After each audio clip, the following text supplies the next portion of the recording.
अस्सलाम वालेकुम स्टूडेंट्स। आज हम जो लेक्चर स्टार्ट करने जा रहे हैं वो है हमारा फर्स्ट ईयर का ये चैप्टर नंबर 3 स्टैटिस्टिक्स का, जो कि मेजर ऑफ लोकेशन। ठीक है। अब जो मेजर ऑफ लोकेशन है, लोकेशन का क्या मतलब होता है? किसी चीज़ की पोजीशन को मेजर करना। लोकेशन पोजीशन को कहते हैं, जगह को कहते हैं। ठीक है। मेजर ऑफ लोकेशन को हम मेजर ऑफ सेंट्रल टेंडेंसी भी कहते हैं। ठीक है। यानी इसका आपने ये नाम याद रखना है कि major of location is also called major of central tendency. अब सेंट्रल टेंडेंसी किसे कहते हैं? सेंटर हम कहते हैं दरमियान को। ठीक है। सेंट्रल टेंडेंसी कहते हैं रुझान को। ठीक है। यानी उसको हम कहते हैं मरकज़ी रुझान को मेजर करना। ठीक है। यानी मेजर ऑफ लोकेशन को मेजर ऑफ सेंट्रल टेंडेंसी भी कहते हैं। ठीक है। अब आगे देखें, वो कह रहे हैं there remains the need of single quantity measure which could be used to indicate the center of the distribution। ठीक है। आपने इसकी यहाँ से डेफिनेशन करनी है सिंगल क्वांटिटेटिव मेजर। ठीक है। यानी एक सिंगल क्वांटिटेटिव मेजर। अब क्वांटिटेटिव किसे कहते हैं? जो नंबर्स की फॉर्म में होता है उसे हम क्या कहते हैं? क्वांटिटेटिव कहते हैं। Single quantitative measure which can be used, यानी जिसको हम इस्तेमाल करते हैं to indicate the centre of the distribution, यानी किसी भी डिस्ट्रीब्यूशन के सेंटर को, मरकज़ को ज़ाहिर करने के लिए उसे हम क्या कहते हैं? मेजर ऑफ सेंट्रल टेंडेंसी कहते हैं या मेजर ऑफ लोकेशन कहते हैं। ठीक है।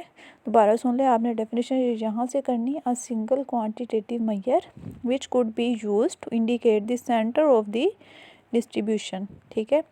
Measure commonly used for this purpose are mean, median and mode. ठीक है।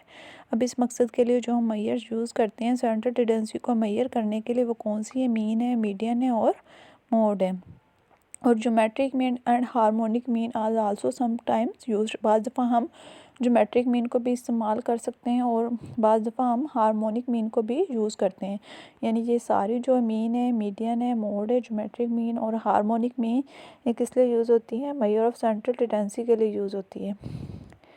These measure are single values, यानी ये हमारे पास सिंगल वैल्यूज़ होती हैं which represent the given data, जो कि ज़ाहिर करती हैं गिवन डाटा को। आल्सो नोन एज एवरेज और मेजर ऑफ लोकेशन और मेजर ऑफ सेंट्रल टेंडेंसी। ठीक है।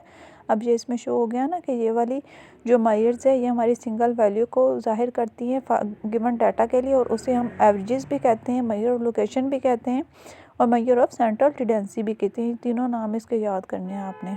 ठीक है। आगे देखें, ये प्रॉपर्टीज़ आपको दी हुई है गुड एवरेज की। ठीक है। इट इज़ वेल डिफाइंड, यानी इसे हम अच्छी तरह से बयान कर सकते हैं। इसको कैलकुलेट करना इजी होता है, इसको समझना इजी होता है। यानी it is based on all the values, इसकी बेस सारी वैल्यूज़ के ऊपर होती है। It is capable of mathematical treatment, यानी कोई भी मैथमेटिकल ट्रीटमेंट हो उसमें भी इसे इस्तेमाल किया जा सकता है। कैपेबल हम कहते हैं यूज्ड को, यानी इसको इस्तेमाल किया जा सकता है। ठीक है। इंपॉर्टेंट टाइप्स ऑफ अब एवरेजेस ये हुई हैं कौन कौन सी? अरिथमेटिक मीन है, वेटेड मीन है, ज्योमेट्रिक मीन है। ठीक है। हार्मोनिक मीन है, मीडियन है और मोड है। ये सारे किसके टाइप्स हैं? एवरेजेस की टाइप्स हैं। ठीक है। इतना आपने इसका तैयार करना है। नेक्स्ट हम लेक्चर फिर करेंगे इसका।